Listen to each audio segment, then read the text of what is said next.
Pagkatapos nilang kumain ay hinatid nila Ben at Justin si Kay sa bahay nito. Ma! Pa! Nandito na po ako! Saka po pala kasama ko tong mga kaibigan ko. At dali-dali itong pumasok, ngunit naiwan sa labas sina Ben at Justin dahil sa nahihiya. At dali-dali itong pumasok, ngunit naiwan sa labas sila Ben at Justin dahil sa nahihiya. Akala ko ba kasama mo mga kaibigan mo? Opo nga po. Eh, nasaan? Naku, nahiya pa yung mga yun. Hoy, ano na? Pasok na kayo! At sabay na pumasok sina Ben at Justin sa loob ng bahay nila Kay. Sige po kayo. Salamat po! At sabay silang upo, ngunit napatayo ng bigla si Justin dahil sa paglabas ng kapatid ni Kay. Ate, sino po yung mga kasama mo? Ah, Maria, ito nga pala mga kaibigan ko. Tinuro si Ben. Ito si Ben, tapos yung nakatayo na yan, si Justin. Guwapo ah. Ah, salamat. Ikaw din naman ay maganda. Justin, upo na.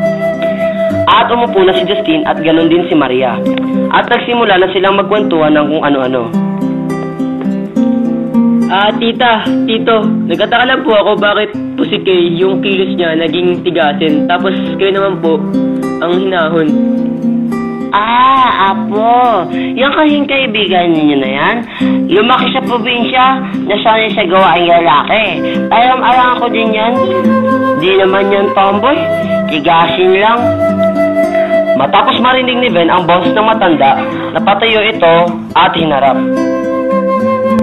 Nina, dito po pala kayo nakatira? Oo. Ano? Magkakilala po kayo? Opo. Eh, paano po? Ganito kasi, naalala mo ba noong sinundo mo ako sa terminal ng jeep? Opo. Doon ko siya nakilala. Matapos niya akong tulungan tumawid papunta ang terminal. Ah, siya po pala yung kinikwento niyo sa amin noon? Opo. Maiba ko lang napansin ko lang itong si Kay ay nagbabago na. Dati hindi nga yan marunong magpaganda, mag-supply at kung ano pa. Ewan ko lang kung bakit bigla na lang natutong mag-ayos yan. Oo nga pati ako nagulat O sige na, uwi na kayo. Bakit naman anak?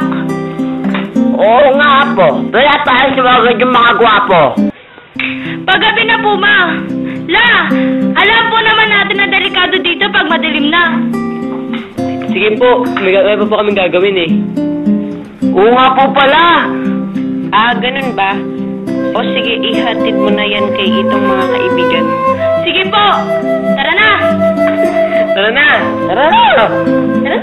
At hinatid ni Kay sila Ben at Justin sa terminal. Matapos noon, agad silang umuwi sa kanila at pumasok sa kanyang kwarto upang mag-isip dahil hindi pa rin siya makapaniwala sa kanabi ni Aling Rosa sa kanya.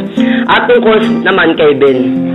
Sa kanyang pag-iisip, di nawawala ang larawan ni Ben na di niya alam ang dahilan. Mahigit 5 oras din nag-isip si Kay hanggang sa napagtanto niya ang kanyang tunay na nararamdaman kay Kay. Panibagong araw na naman. Lalo na kila Kay dahil dala niya ang siguradong sagot sa malaking tanong na bumabagabag sa kanya sa mga nakarang araw. Masaya siyang pumasok sa kanilang eskwelahan at kanyang unang nakasalubong ay si Ben na agad naman siyang binati. Magandang umaga!